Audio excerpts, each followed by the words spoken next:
Friends, welcome back to my YouTube channel Anshu tech HD। मैं हूं अंशु आनंद और आज की इस वीडियो में मैं लेकर आया हूं जून महीने के मोस्ट इम्पॉर्टेंट करंट अफेयर्स के टॉपिक को, जो रहने वाले हैं आने वाले आपके सभी प्रकार के कंपटीशन एग्जाम्स के लिए वेरी वेरी इंपॉर्टेंट।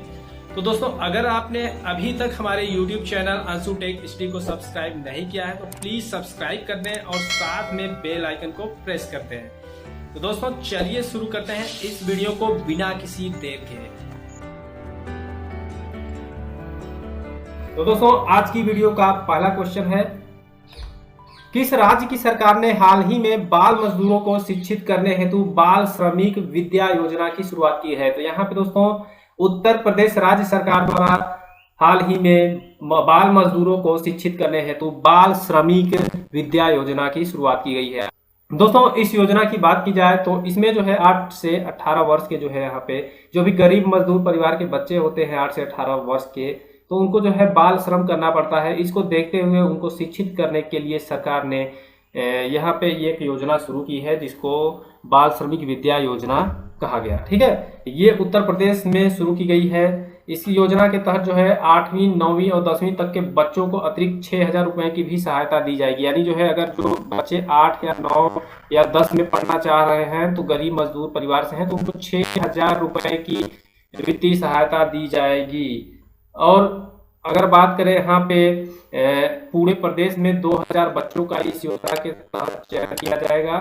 ठीक है, हर साल जो है यहाँ पे पूरे प्रदेश में 2000 बच्चों का इस योजना के तहत चयन किया जाएगा, जिसमें जो है बालकों जो बॉयज होंगे उनको जो है यहाँ पे 1000 रुपए पर मंथ दिया जाएगा वित्तीय सहायता, और जो गर्ल्स होंगे उनके एजुकेशन के लिए उनके परिवार को 1200 रुपए पर मंथ यहाँ पे वित्तीय सहायता दी जाएगी। ठीक है, तो ये जो है योजना की शुरुआत जो है ये उत्तर प्रदेश में की गई है। ठीक है, आई होप आपको क्लियर हो गया होगा। चलिए नेक्स्ट क्वेश्चन की बढ़ते हैं। अगला क्वेश्चन है, हाल ही में किस भारतीय मूल के वैज्ञानिक ने विश्व खाद्य पुरस्कार 2020 जीता है?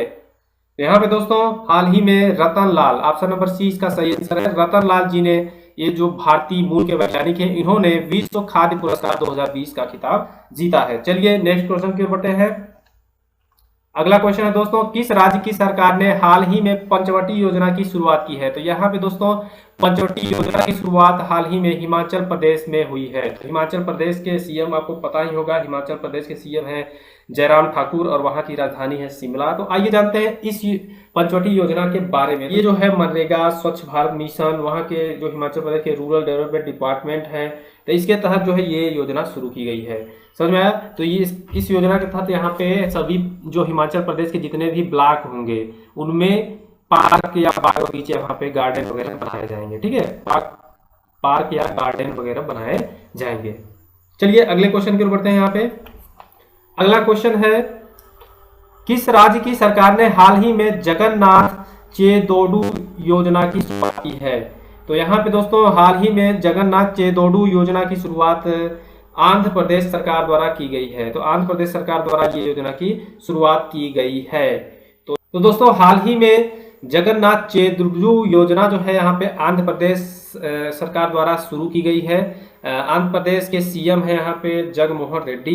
इस कोविड-19 के महामारी के चलते ये दर्जी, नाई और धोबियों का जो है धंधा एकदम बंद चल रहा है, जिससे उनकी आजीविका जो है पूरी तरह से प्रभावित हुई है। तो ये अपनी आजीविका जुटाने में असमर्थ हैं, इसीलिए इनको 10,000 रुपए की वित्तीय सहायता देने के लिए ये योजना शुरू की गई है। इस योजना के तहत 10,000 रुपए की वित्तीय सहायता दी जाएगी इन धोबी, नाई और दर्जियों को। ठीक है, ये क्योंकि जो है ये कोविड-19 के महामारी में अपनी आजीविका जुटाने में असमर्थ हैं। ये जो योजना जो है 60 वर्ष से कम आयु के जो है लोगों के लिए यहाँ पे चालू की गई है। जो 60 ईयर से कम के हैं जो यहाँ पे ये योजना वहाँ पे शुरू की गई है। ठीक है, इससे जो है 2.47 लाख यानी 2,47,000 से ऊपर लोगों को यहाँ पे वित्तीय सहायता मिलेगी पूरे प्रदेश में। ठीक है, तो एक और योजना यहाँ पे शुरू की गई है आंध्र प्रदेश में कि बच्चों को जो है स्कूल किट वितरित किया जाएगा, जिसमें बुक्स होंगी, नोटबुक्स होंगे, सॉक्स होंगे और 3 जोड़ी यूनिफॉर्म भी यहाँ पे आंध्र प्रदेश में स्कूली बच्चों को दिया जाएगा। तो स्कूल किट जो है आंध्र प्रदेश में टोटल 40 लाख स्टूडेंट्स को वितरित की जाएगी। इसके लिए सरकार ने वहाँ पे 1 करोड़ 30 लाख यूनिफॉर्म का ऑर्डर दे दिया है। तो चलिए अच्छी बात है। चलिए अगले क्वेश्चन की ओर बढ़ते हैं। यहाँ पे अगला क्वेश्चन है दोस्तों, विश्व बाल श्रम निषेध दिवस हर वर्ष कब मनाया जाता है? तो अगर विश्व बाल श्रम निषेध दिवस यानी world day against child labour जो है ये 12 जून को हर वर्ष मनाया जाता है। तो ऑप्शन नंबर ए इसका सही आंसर है। 12 जून को यहाँ पे विश्व बाल श्रम निषेध दिवस हर वर्ष मनाया जाता है। तो इसकी शुरुआत जो है 2002 में की गई थी। ये शुरुआत इसकी अंतर्राष्ट्रीय श्रम संगठन यानी वर्ल्ड लेबर ऑर्गेनाइजेशन द्वारा यहाँ पे की गई थी इसकी शुरुआत। ठीक है, 2002 से ये मनाया जा रहा है लगातार। तो यहाँ पे बाल श्रम निषेध दिवस का जो पर्पज है 14 वर्ष से कम उम्र के बच्चों को श्रम न करा के वहाँ पे शिक्षा दिलाने के लिए लोगों को जागरूक करना है। ठीक है, तो आई होप आपको समझ में आया होगा। तो ऑप्शन नंबर ए इसका सही आंसर था। चलिए अगले क्वेश्चन की ओर बढ़ते हैं। अगला क्वेश्चन है, रेटिंग एजेंसी फीच के मुताबिक वित्तीय वर्ष जो है 2021 और 22 में भारत की जीडीपी ग्रोथ कितने प्रतिशत रहने की अनुमान है? तो यहाँ पे दोस्तों इस समय कोविड-19 के महामारी के चलते भारत की जीडीपी ग्रोथ जो है बहुत कम हो गई है। ठीक है, 0% के लगभग आ चुकी है। लेकिन जो है यहाँ पे एक रेटिंग एजेंसी फीच है, उसके मुताबिक जो है 2021 और 22 में भारत की जीडीपी ग्रोथ जो है यहाँ पे 9.5% रहने का अनुमान लगाया गया है। ठीक है, तो ये जो है अच्छा है, ये 9.5%। तो यहाँ पे दोस्तों इस समय जो है कोविड-19 के महामारी के चलते हुए भारत की जीडीपी यानी इकोनॉमी की बात की जाए, यहाँ पे इंडियन इकोनॉमी तो बहुत बुरी तरह से प्रभावित हुई है। इस एजेंसी के मुताबिक जो हमारे देश की इकोनॉमी है ये जो है बाउंस बैक करेगी बहुत तेजी से। इस तरह से 2022 तक आते आते यहाँ पे सुधार होने की उम्मीद है। 2022 में ये आंकड़ा प्रदर्शित किया गया है 2022 के लिए कि 9.5% जीडीपी ग्रोथ रहने का अनुमान है। अगले क्वेश्चन की ओर बढ़ते हैं। यहाँ पे गुजरात के गिर जंगलों में पाए जाने वाले एशियाई शेरों की संख्या 2015 के मुकाबले बढ़कर कितनी हो गई है? तो यहाँ पे एक क्वेश्चन आपके सामने है, गुजरात के गिर के जंगलों में पाए जाने वाले एशियाई शेरों की संख्या 2015 के मुकाबले बढ़कर कितनी हो गई है? तो यहाँ पे दोस्तों ये जो संख्या हो गई है 674। तो 674 जो है यहाँ पे गिर जंगल जो गुजरात का है उसमें पाए जाने वाले शेरों की संख्या है। तो ये एशियाई शेर जो है यहीं पे सबसे ज्यादा पाए जा रहे हैं 674। यहाँ पे जो है जो ये गिर का जंगल है गुजरात का वन क्षेत्र है। ठीक है, तो इसको गिर वन क्षेत्र भी नाम से जानते हैं। ये सौराष्ट्र में है, भावनगर, राजकोट, जूनागढ़, पोरबंदर, जामनगर और बोटावा और जो है मोरवी और सुरेंद्र नगर जिलों में ये फैला हुआ है। ठीक है, तो गुजरात ये लगभग ये कुल जो है 9 जिलों में ये गिर का जंगल फैला हुआ है। इसमें 674 जो है यहाँ पे एशियाई शेरों की संख्या बताई गई है। ठीक है, ये जो है प्रधानमंत्री नरेंद्र मोदी ने ट्वीट करके ये सूचना दी थी। चलिए अगले क्वेश्चन की ओर बढ़ते हैं दोस्तों। अगला क्वेश्चन है यहाँ पे, किस राज्य की सरकार ने हाल ही में कक्षा 5 तक के बच्चों के लिए ऑनलाइन क्लास पर प्रतिबंध लगा दिया है? तो यहाँ पे दोस्तों कर्नाटक की राज्य सरकार द्वारा यहाँ पे हाल ही में कक्षा 5 तक के बच्चों के लिए ऑनलाइन क्लास पर प्रतिबंध लगाया गया। तो ऑप्शन नंबर ए इसका सही आंसर है, कर्नाटक। चलिए अगले क्वेश्चन की ओर बढ़ते हैं। अगला क्वेश्चन है यहाँ पे, अंतरराष्ट्रीय भारोत्तोलन संघ IWF यानी international weight lifting federation IWF ने किस भारतीय वेट लिफ्टर पर लगाए गए डोपिंग आरोपों को वापस ले लिया है? तो यहाँ पे दोस्तों संजीता चानू, ठीक है, संजीता चानू जो है इन पर डोपिंग का प्रतिबंध लगा था। डोपिंग करने के तहत जो है इसमें जो है वाडा द्वारा ये प्रतिबंध लगाया गया था अंतर्राष्ट्रीय भारोत्तोलन महासंघ में। ठीक है, तो इनका जो है यहाँ पे आरोप यहाँ पे ले लिया गया है। इन्होंने माफी मांगी और मुआवजा देने के तैयार हो गई थी संजीता चानू। तो इनको जो है यहाँ पे ये आरोप से मुक्त कर दिया गया है। ठीक है, तो ये संजीता चानू का जो है आरोपों को वापस ले लिया है। अगला क्वेश्चन है दोस्तों, केंद्र सरकार ने प्रधानमंत्री कृषि सिंचाई योजना के अंतर्गत पर ड्रॉप मोर क्रॉप हर बूंद से ज्यादा उपज के लिए चालू वित्त वर्ष में राज्यों के लिए कितने करोड़ रुपए का आवंटन किया है? तो यहाँ पे दोस्तों सभी राज्यों को इस योजना के तहत 4000 करोड़ रुपए का आवंटन किया गया है। तो ऑप्शन नंबर ए इसका सही आंसर है, 4000 करोड़ रुपए।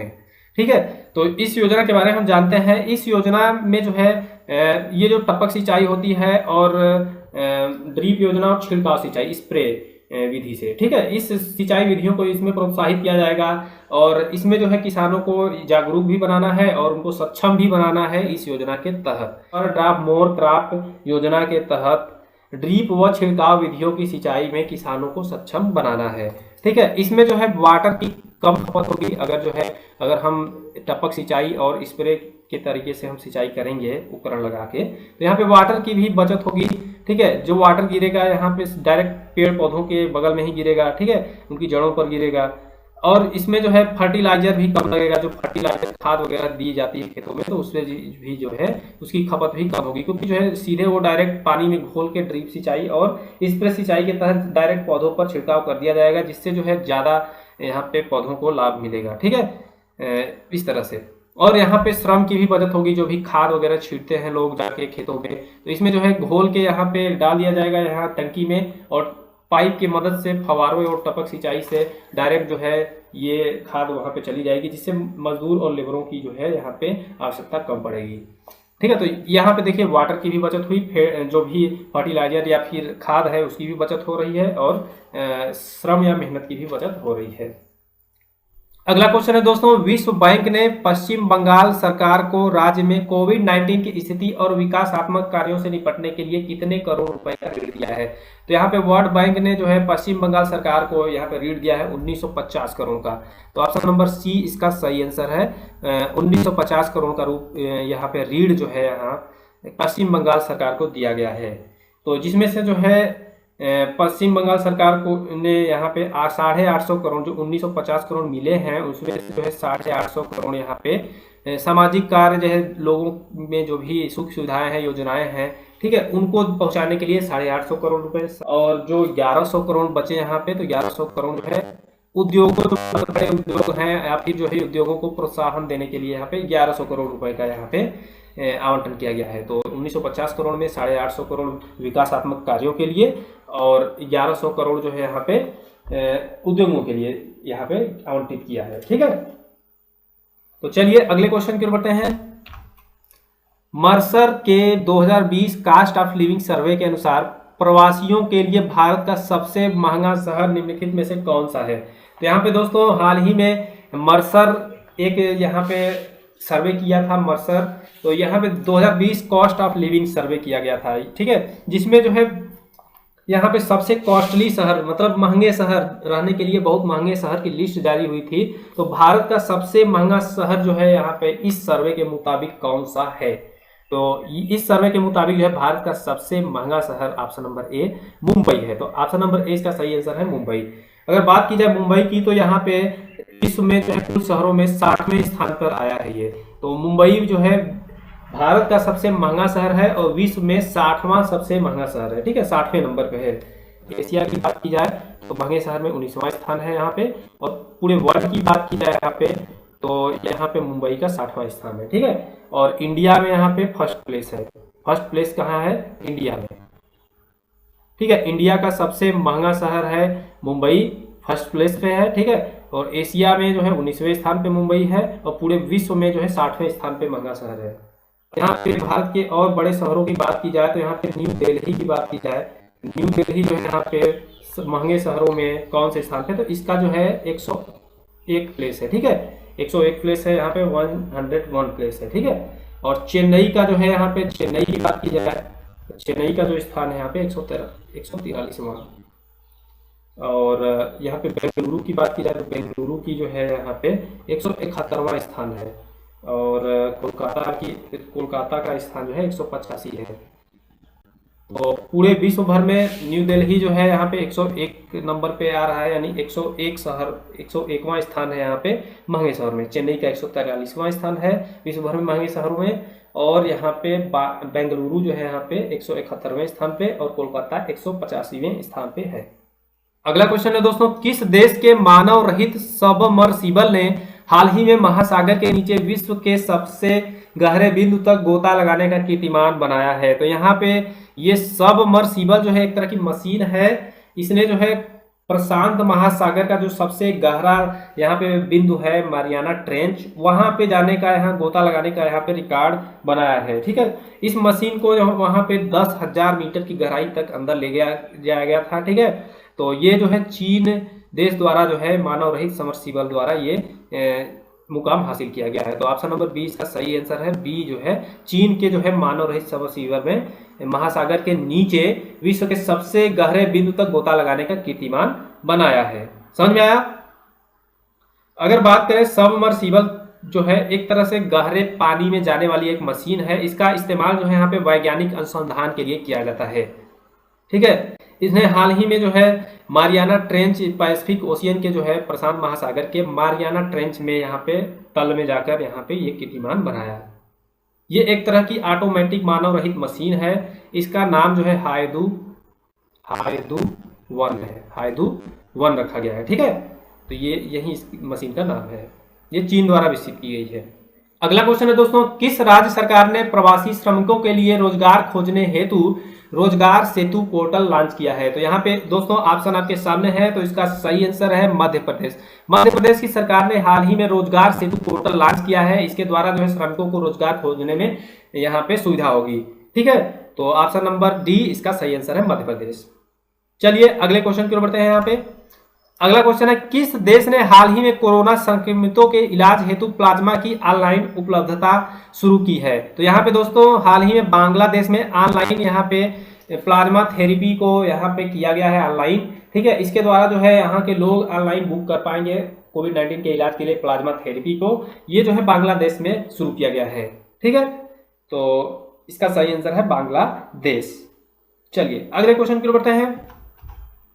अगला क्वेश्चन है दोस्तों, हाल ही में प्रसिद्ध व्यक्तित्व पियरे कुरुनजीजा का निधन हुआ है, वह किस देश के राष्ट्रपति थे? तो यहाँ पे पियरे कुरुनजीजा जो है बुरुंडी, तो बुरुंडी देश के यहाँ पे राष्ट्रपति पियरे कुरुनजीजा का निधन हुआ है। ठीक है, तो ऑप्शन नंबर ए इसका सही आंसर है। चलिए अगले क्वेश्चन की ओर बढ़ते हैं। अगला क्वेश्चन है दोस्तों, हाल ही में हुई घोषणा के अनुसार कौन मंगल मिशन लॉन्च करने वाला पहला अरब देश बनेगा? तो यहाँ पे दोस्तों हाल ही में संयुक्त अरब अमीरात ने ये घोषणा किया है कि वो जो है मंगल मिशन लॉन्च करेगा आने वाले जो है 40 दिनों के अंदर। ठीक है, तो इसी 15 जुलाई को ये मिशन लॉन्च किया जाएगा। इसका उद्देश्य जो है मंगल ग्रह तक पहुंचना है, तो इसके लिए मंगल ग्रह तक संयुक्त अरब अमीरात की पहुंच हो जाएगी। तो विश्व में जो है ये पहला देश बन जाएगा जो मंगल ग्रह तक जाएगा। ठीक है, चीन और अमेरिका भी मंगल मिशन लॉन्च करने वाले हैं आने वाले ईयर्स में। ठीक है, तो यहाँ पे इस जो योजना शुरू की गई है, ठीक है, तो यूएई द्वारा यानी संयुक्त अरब अमीरात या यूनाइटेड अरब अमीरात जो है यहाँ पे 15 जुलाई को ये मंगल मिशन लॉन्च करेगा। इस मिशन का नाम है होम मार्स मिशन। ठीक है, तो होम मार्स मिशन ये जो है लॉन्च किया गया है संयुक्त अरब अमीरात द्वारा, जो 15 जुलाई को यहाँ पे लॉन्च किया जाएगा संयुक्त अरब अमीरात से। ये चीन और अमेरिका से अलग है एक तरह का मिशन। चीन और अमेरिका भी मंगल ग्रह पर जाने के लिए अपना मिशन लॉन्च करने वाले हैं, तो आपको ये ध्यान रखने की जरूरत है। अगला क्वेश्चन है दोस्तों, हाल ही में कौन गूगल क्लाउड इंडिया के नए वरिष्ठ निदेशक बने हैं?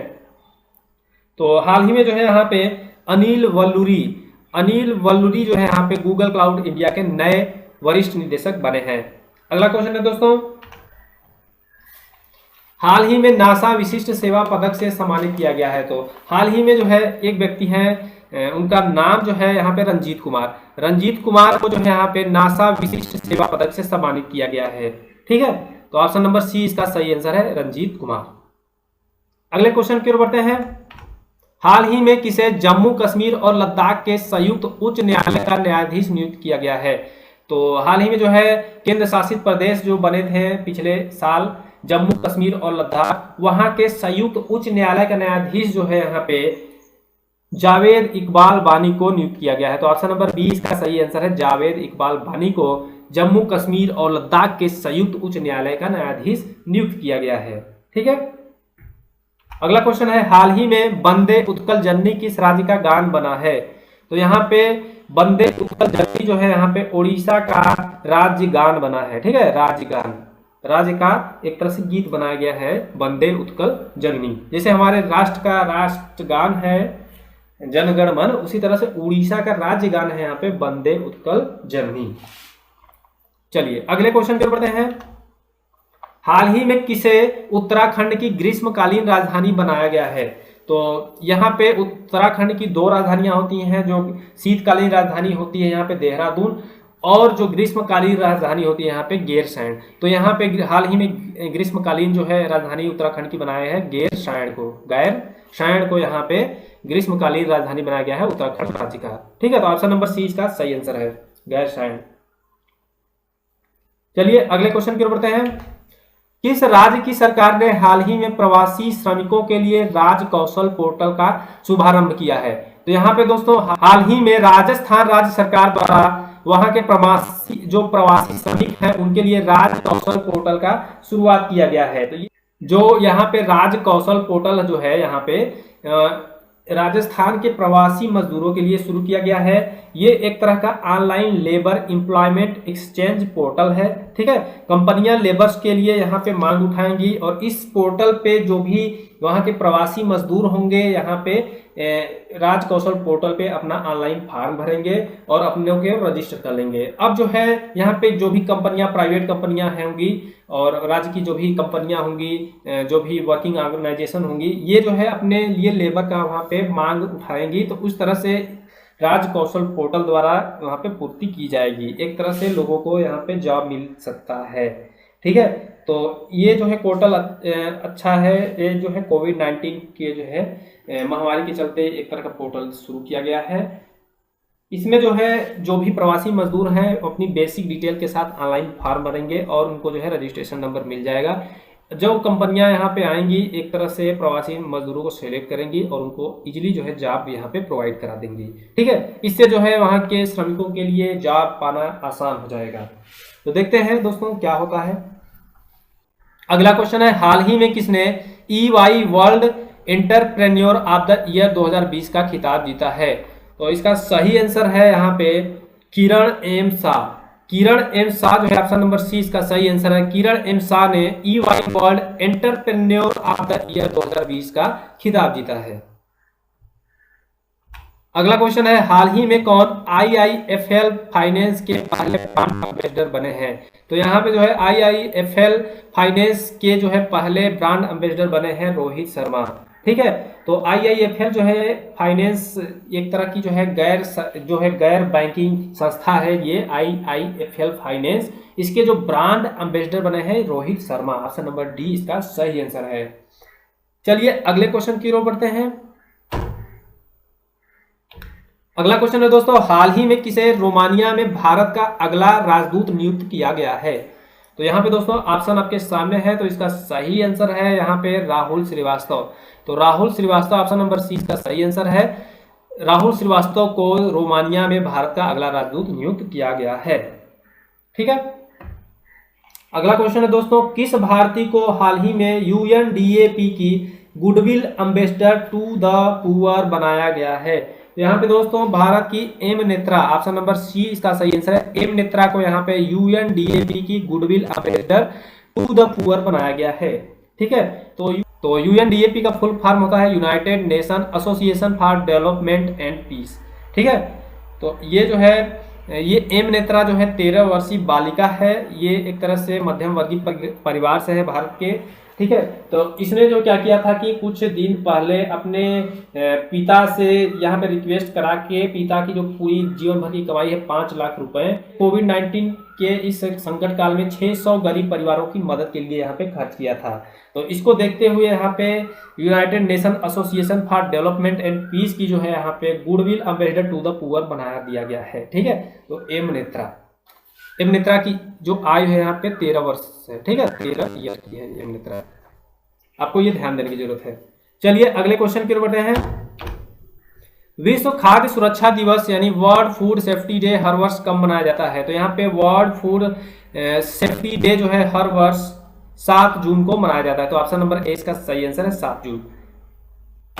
अगला क्वेश्चन है, हाल ही में प्रसिद्ध व्यक्तित्व चिरंजीवी सारजा का निधन हुआ है, वह किन फिल्मों के मशहूर अभिनेता थे? तो यहाँ पे चिरंजीवी सारजा जो थे कन्नड़ फिल्मों के मशहूर अभिनेता थे। तो इनका जो है हाल ही में निधन हो गया है। अगला क्वेश्चन है दोस्तों, हाल ही में हुई घोषणा के अनुसार कहां पर दुनिया का सबसे बड़ा प्लेटफॉर्म बनेगा? तो यहाँ पे फिलहाल में दुनिया का सबसे बड़ा प्लेटफॉर्म गोरखपुर स्टेशन है, जिसकी लंबाई यहाँ पे 1366 मीटर है। ठीक है, लेकिन जो है दुनिया का एक और नया प्लेटफॉर्म बनाया जा रहा है। ठीक है, वहां पे उसकी लंबाई जो एग्जिस्टिंग प्लेटफॉर्म की लंबाई को बढ़ा के दुनिया का सबसे बड़ा प्लेटफॉर्म बना दिया जाएगा। तो यहाँ पे हुबली स्टेशन को यहाँ फैसला किया गया है सरकार द्वारा कि हुबली स्टेशन को जो है दुनिया का सबसे बड़ा प्लेटफॉर्म बनाया जाएगा। ठीक है, तो इसकी लंबाई जो होगी 1400 मीटर होगी। ठीक है, फिलहाल में जो है हुबली स्टेशन की लंबाई जो है यहाँ पे 850 मीटर है और यहाँ पे 550 मीटर और बढ़ा दिया जाएगा, जिससे इसकी टोटल लंबाई हो जाएगी यहाँ पे 1400 मीटर। तो ये बन जाएगा दुनिया का सबसे लंबा प्लेटफॉर्म। ठीक है, फिलहाल में जो है गोरखपुर जो है यहाँ पे गोरखपुर जंक्शन जो है दुनिया का सबसे लंबा प्लेटफॉर्म है। ठीक है, जिसकी लंबाई 1366 मीटर मैंने पहले बताया। अगला क्वेश्चन है, किस राज्य की सरकार ने हाल ही में प्राइवेट नौकरियों में युवाओं को 75% आरक्षण देने की घोषणा की है? तो यहाँ पे दोस्तों प्राइवेट नौकरियों में यहाँ पे एक राज्य में भारत के घोषणा किया गया है कि युवाओं को अब 75% आरक्षण मिलेगा प्राइवेट नौकरियों में। तो ये जो घोषणा जो है हरियाणा की राज्य सरकार द्वारा किया गया है। तो ऑप्शन नंबर सी इसका सही आंसर है। अगला क्वेश्चन है दोस्तों, विश्व महासागर दिवस हर वर्ष कब मनाया जाता है? तो यहाँ पे जो है विश्व महासागर दिवस हर वर्ष जो है 8 जून को मनाया जाता है। तो 8 जून इसका सही आंसर है। विश्व महासागर दिवस हर वर्ष 8 जून को मनाया जाता है, वर्ल्ड ओशियन डे। अगला क्वेश्चन है, हाल ही में कौन रिचर्ड डॉकिंस पुरस्कार से सम्मानित होने वाले भारत के प्रथम व्यक्ति बने हैं? ठीक है, तो यहाँ पे जो है प्रथम भारतीय बने हैं जावेद अख्तर। तो हाल ही में जो है जावेद अख्तर को यहाँ पे रिचर्ड डॉकिंस पुरस्कार से सम्मानित किया गया है। ठीक है, रिचर्ड डॉकिंस पुरस्कार की बात की जाए तो ये ब्रिटिशवादी विकास के नाम पर दिया जाता है। ठीक है, ये 2003 से इसकी शुरुआत हुई थी। ठीक है, तो ये जो है रिचर्ड डॉकिंस पुरस्कार की शुरुआत यहाँ पे 2003 से हुई थी। रिचर्ड डॉकिंस पुरस्कार की बात की जाए तो ये ऐसे व्यक्तियों को दिया जाता है जो सार्वजनिक रूप से तर्क संगत होते हैं और धर्मनिरपेक्ष होते हैं, साइंटिफिक ट्रूथ को अहमियत देने वाले होते हैं और हाल ही में कौन गरीबी रेखा से नीचे रहने वाले लोगों को फ्री इंटरनेट देने वाला भारत का पहला राज्य बना है? तो यहाँ पे हाल ही में गरीबी रेखा से नीचे रहने वाले लोगों को फ्री इंटरनेट देने वाला भारत का जो पहला राज्य बना है वो है केरल। तो ऑप्शन नंबर 20 का सही आंसर है। केरल में जो है अब गरीबी रेखा से नीचे रहने वाले लोगों को फ्री इंटरनेट दिया जाएगा। इसकी शुरुआत जो है अब कर दी गई है। ये योजना जो है के फोन द्वारा शुरू की गई है, यानी केरल फाइबर ऑप्टिक नेटवर्क द्वारा ये योजना शुरू की गई है। केरल आईटी इंफ्रास्ट्रक्चर और केरल इलेक्ट्रिसिटी बोर्ड द्वारा जो है ये स्टेटमेंट जारी किया गया है कि अब जो है गरीबी रेखा से नीचे रहने वाले लोगों को फ्री इंटरनेट दिया जाएगा। इसके द्वारा जो है इंटरनेट तक पहुंच अब उन गरीबों की भी हो जाएगी जो कभी इंटरनेट चलाते नहीं थे, अब उनको फ्री इंटरनेट मिल जाएगा। और भी जो है फाइबर ऑप्टिक नेटवर्क से स्कूल, हॉस्पिटल, सरकारी दफ्तर और वहाँ के अन्य संस्थानों को भी यहाँ पे फाइबर ऑप्टिकल या फाइबर इंटरनेट के हाई स्पीड से जोड़ा जाएगा। ठीक है, तो चलिए अगले क्वेश्चन की ओर बढ़ते हैं। अगला क्वेश्चन है दोस्तों, हाल ही में कौन ट्विटर के नए बोर्ड चेयरमैन बने हैं? ठीक है, ट्विटर बोर्ड के नए चेयरमैन जो बने हैं यहाँ पे पैट्रिक पिचेट जो है यहाँ पे हाल ही में नए जो चेयरमैन बने हैं ट्विटर के। ठीक है, पैट्रिक पिचेट की बात की जाए तो ये गूगल के पूर्व चीफ फाइनेंशियल ऑफिसर थे। ठीक है, तो चीफ फाइनेंशियल ऑफिसर थे गूगल के, अब ये बन गए हैं ट्विटर के बोर्ड के चेयरमैन। ट्विटर बोर्ड के ये चेयरमैन बन गए हैं पैट्रिक पिचेट। ठीक है, तो पैट्रिक पिचेट से पहले ट्विटर के बोर्ड के चेयरमैन थे यहाँ पे ओमिड कोर्डेस्ट्रानी। तो ये जो है अब बन गए हैं पैट्रिक पिचेट। तो पैट्रिक पिचेट ऑप्शन नंबर सी इसका सही आंसर है। चलिए अगले क्वेश्चन की ओर बढ़ते हैं। किस देश को हाल ही में एएफसी महिला एशिया विश्व कप 2022 की मेजबानी मिली है? तो यहाँ पे दोस्तों भारत को जो है यहाँ पे एएफसी महिला एशिया कप 2022 की मेजबानी मिली है। तो ऑप्शन नंबर ए इसका सही आंसर भारत, हमारे इंडिया को यहाँ पे मेजबानी मिली है एएफसी महिला एशिया कप 2022 की। अगला क्वेश्चन है, कौन व्यक्ति हाल ही में वाशिंगटन में विश्व बैंक के कार्यकारी निदेशक के वरिष्ठ सलाहकार नियुक्त किए गए हैं? तो यहाँ पे दोस्तों राजीव टोपनो, ऑप्शन नंबर 20 का सही आंसर राजीव टोपनो को, यहाँ पे राजीव टोपनो को वाशिंगटन में विश्व बैंक के कार्यकारी निदेशक के वरिष्ठ सलाहकार के रूप में नियुक्त किया गया है। इससे पहले वो जो है मोदी जी के निजी सचिव व वरिष्ठ नौकरशाह थे यहाँ पे। ठीक है, और अगर बात की जाए यहाँ पे ब्रजेंद्र नवनीत को यहाँ पे जिनेवा स्विट्जरलैंड में यहाँ पे वर्ल्ड ट्रेड ऑर्गेनाइजेशन में भारत का राजदूत स्थायी रूप से नियुक्त किया गया है। ठीक है, चलिए अगले क्वेश्चन की ओर बढ़ते हैं। विश्व पर्यावरण दिवस हर वर्ष कब मनाया जाता है? तो विश्व पर्यावरण दिवस की बात की जाए तो हर वर्ष ये 5 जून को मनाया जाता है। तो ऑप्शन नंबर ए इसका सही आंसर है। तो विश्व पर्यावरण दिवस की इस बार की थीम थी सेलिब्रेट बायोडाइवर्सिटी। सेलिब्रेट बायोडाइवर्सिटी,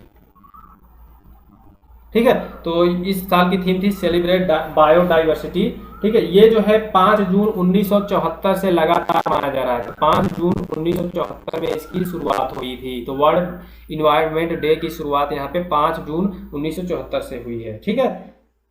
इस बार की थीम आपको पता ही है, सेलिब्रेट बायोडाइवर्सिटी यानी जैव विविधता, हिंदी में बोलेंगे इसको तो जैव विविधता है। तो इसकी थीम हो जाएगी यहाँ पे जैव विविधता, सेलिब्रेट बायोडाइवर्सिटी।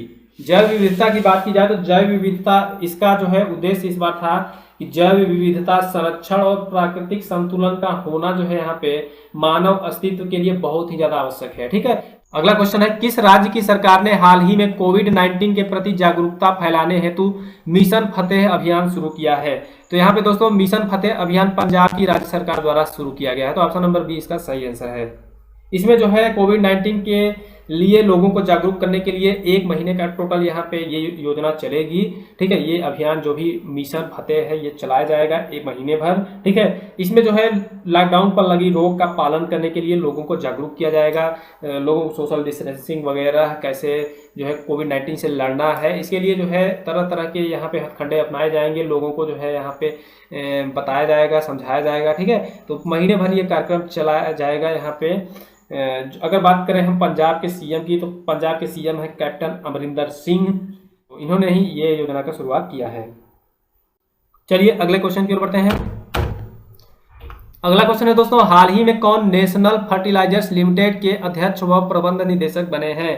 तो ऑप्शन नंबर सी इसका सही आंसर है, वीरेंद्र नाथ दत्त। वीरेंद्र नाथ दत्त जो है नेशनल फर्टिलाइजर्स लिमिटेड यानी एनएफएल के अध्यक्ष व प्रबंध निदेशक बने हैं। ये जो है पूर्व में बात की जाए तो गेल में भी वर्क कर चुके हैं। गेल में ये पूर्व में डायरेक्टर थे, ठीक है, मैनेजिंग डायरेक्टर रह चुके हैं गेल में। और उससे पहले ओएनजीसी में भी ये 10 साल वर्क कर चुके हैं। तो ये जो है गेल और ओएनजीसी जैसी सरकारी पीएसयूज में जो है यहाँ पे वर्क कर चुके हैं। अब जो है इनको नेशनल फर्टिलाइजर्स लिमिटेड के अध्यक्ष व प्रबंध निदेशक मैनेजिंग डायरेक्टर का पदभार दिया गया है। अगला क्वेश्चन है, कौन व्यक्ति हाल ही में भारतीय उद्योग परिसंघ सीआईआई के नए अध्यक्ष बने हैं? तो यहाँ पे ऑप्शन नंबर यहाँ पे डी सही आंसर है। Option number D Uday Kotak. तो दोस्तों उदय कोटक को हाल ही में भारतीय उद्योग परिसंघ सीआईआई के नए अध्यक्ष बनाया गया है, ठीक है। अगला क्वेश्चन है, हाल ही में प्रसिद्ध व्यक्तित्व बासु चटर्जी का निधन हुआ है, वह थे? तो यहाँ पे बासु चटर्जी का निधन हुआ है, वह जो है प्रसिद्ध फिल्मकार थे। तो ये प्रसिद्ध फिल्मकार थे। ऑप्शन नंबर इसका सही आंसर है। अगला क्वेश्चन है, हाल ही में प्रसिद्ध व्यक्तित्व अनवर सागर का निधन हुआ है, वह थे? तो यहाँ पे अनवर सागर का निधन हुआ है हाल ही में, वो जो है एक गीतकार थे। तो ऑप्शन नंबर इसका सही आंसर है गीतकार। केंद्र सरकार ने हाल ही में कोलकाता पोर्ट ट्रस्ट का नाम बदलकर किस व्यक्ति के नाम पर रख दिया गया है? तो यहाँ पे कोलकाता पोर्ट ट्रस्ट का नाम बदलकर यहाँ पे श्यामा प्रसाद मुखर्जी के नाम पर रख दिया गया है। तो अब जो है कोलकाता पोर्ट ट्रस्ट का नाम हो जाएगा श्यामा प्रसाद मुखर्जी ट्रस्ट। समझ में आया? श्यामा प्रसाद मुखर्जी ट्रस्ट हो जाएगा। अब जो है कोलकाता पोर्ट ट्रस्ट का नाम हो जाएगा श्यामा प्रसाद मुखर्जी ट्रस्ट, ठीक है। अगर ये जो कोलकाता का बंदरगाह है ये एक नदी के भी किनारे है और यहाँ पे समुद्र के भी किनारे है, ठीक है। तो इस तरह से जो है ये भारत का आर्थिक द्वार है ये, ठीक है। यहाँ से पहले अंग्रेज भी आते थे। ये 150 साल पुराना हो चुका है यहाँ पे, ठीक, 150 साल पुराना हो चुका है ये ट्रस्ट। इस ट्रस्ट की शुरुआत की गई थी 19 अक्टूबर 1870 में, ठीक है। तो इस ट्रस्ट की शुरुआत जो है 19 अक्टूबर 1870 में की गई थी। तभी से जो है कोलकाता जो बंदरगाह है कोलकाता का, ठीक है, इसी ट्रस्ट के अंतर्गत आता है। तो कोलकाता जो बंदरगाह है भारत का, उसको जो है भारत का व्यापार, वाणिज्य और आर्थिक विकास का केंद्र माना गया है, ठीक है। तो इस तरह से ये जो है इसका नाम बदल दिया गया है। अगला क्वेश्चन है, हाल ही में किसे फिनलैंड में भारत के नए राजदूत के रूप में नियुक्त किया गया है? तो हाल ही में जो है यहाँ पे रवीश कुमार को फिनलैंड में भारत के नए राजदूत के रूप में नियुक्त किया गया है। इस तरह से इस वीडियो को हम समाप्त करते हैं।